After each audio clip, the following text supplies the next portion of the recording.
Well, Venezuela has rejected a decision by the U.S. to officially designate an alleged drug cartel on its territory as a terrorist organization. The U.S. claims the so-called Cartel de los Soles is comprised of high-ranking Venezuelan officials, including President Nicolas Maduro. The terrorist designation opens the door to new forms of pressure on Maduro and his government. Caracas denies the existence of such a cartel. Authorities there have dismissed Washington's claims as a, quote, ridiculous lie aimed at paving the path for military intervention in the country. Jeremy McDermott is co-founder and co-director of Insight Crime, and he joins us from Medellin in Colombia. Jeremy, welcome. What is the Cartel de los Soles, and does it even exist? There's a lot of reporting on this. Yeah, a lot of confusion. The Cartel of the Suns has been presented as a vertically integrated drug trafficking organization of which Nicolas Maduro and other senior regime figures sit atop. The reality is drug trafficking through Venezuela is managed by a series of largely unconnected cells embedded, particularly in the military, which is where the name the Cartel of the Suns comes from. The Suns represent the stars that the National Guard generals have on their shoulders in Venezuela. So this terrorist designation doesn't change the nature of drug trafficking via Venezuela.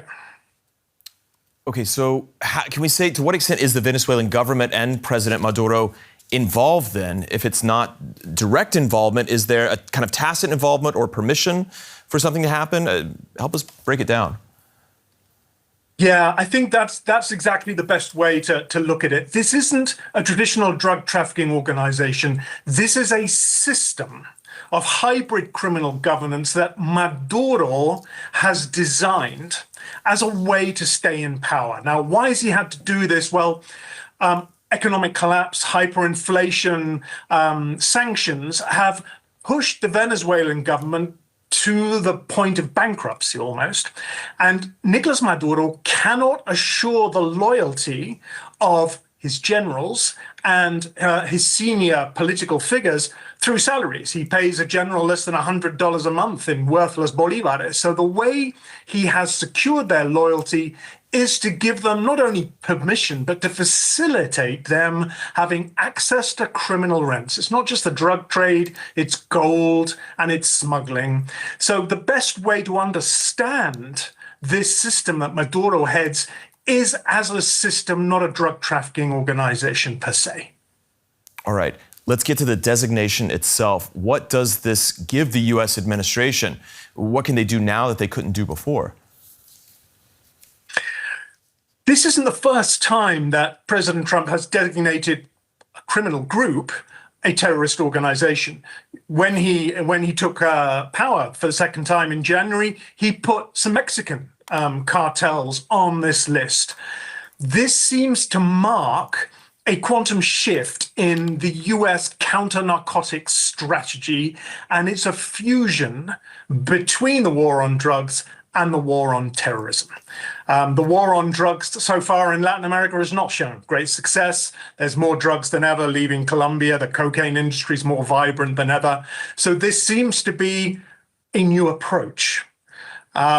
What it means in legal terms is it gives the Trump administration some more judicial tools, but it also perhaps plays politically to his base. Would you say that legally this helps pave the way for a potential military escalation between the U.S. and Venezuela, connecting those two links, as you said?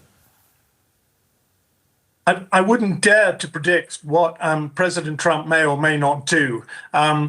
What is clear is that there has been significant international criticism of the strikes on the Go Fast launches that have killed more than 80 people up till now. The UN have called them violations of international law. It seems certain European nations are now hesitant to share intelligence with the United States on activities in the Caribbean. Perhaps this terrorist designation is a way to circumvent some of these legal difficulties. You've spoken about the need for this regime in Venezuela to be involved in certain activities in terms of financing the regime, in terms of opening up new opportunities. To what extent is Venezuela a primary producer, even the main producer and trafficker of drugs to the U.S.? We understand that obviously there are a number of sources, I would imagine.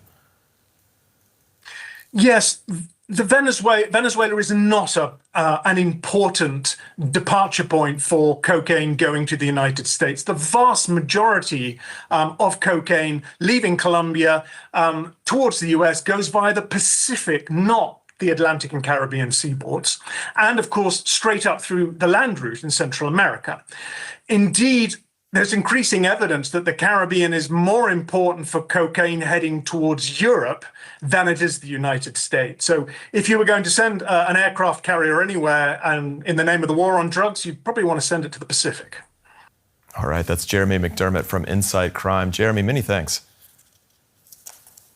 My pleasure.